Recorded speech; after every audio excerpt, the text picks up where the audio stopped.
So it's been a busy weekend in America, so here's what you might have missed. Now let's start with attacking the people. 7 million Americans turned out across the US for the No Kings protest on Saturday. Yesterday, Trump posted an AI-generated video of himself on social media, and it shows him wearing a crown in a fighter jet dumping literal shit on protesters. They're also targeting Democrats. House Speaker Mike Johnson is still refusing to swear in a newly elected Democratic Congresswoman, Grijalva. She was elected in a special election over 3 weeks ago now. And meanwhile, the National Republican Senatorial Committee shared AI-generated video of Chuck Schumer praising the shutdown to troll Democrats. Individuals also continue to be targeted and dissent punished.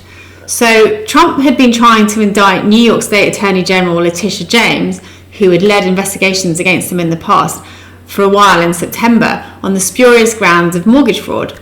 Now, the US attorney in September refused to charge her because there was insufficient evidence, and he was forced to resign in September. In October, Letitia James was indicted by his replacement Lindsay Halligan, who's an inexperienced attorney handpicked by Trump.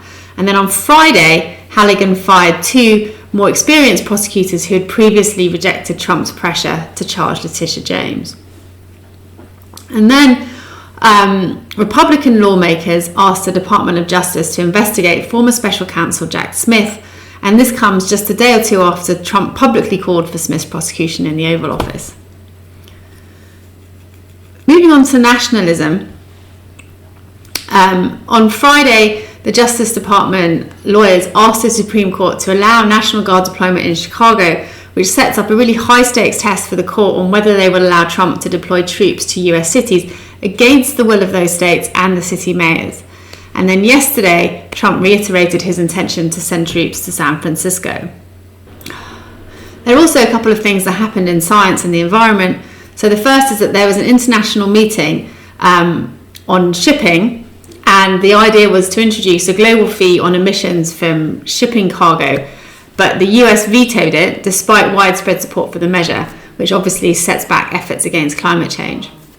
Closer to home, the US Senate is poised to approve Trump's nomination of an industry lobbyist to lead the Environmental Protection Agency's Chemical Safety Office.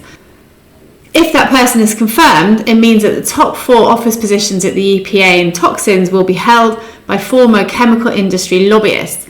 And this obviously raises new fears about the health and safety of the American public if regulations are weakened. Moving abroad, the Colombian president accused the US of killing an innocent Colombian fisherman in one of America's strikes on boats in international waters.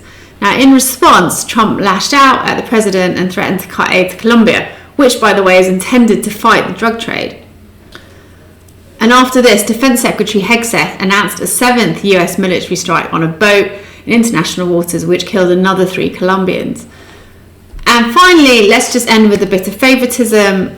Trump commuted the sentence of George Santos, a former Republican congressman who'd been serving 7 years in prison for fraud and identity theft. So Santos is now free. Trump said Santos had been horribly mistreated. Now, Santos had admitted to stealing the identities of 11 people, including from his own family members. So for these actions and more, please visit trumpactiontracker.info.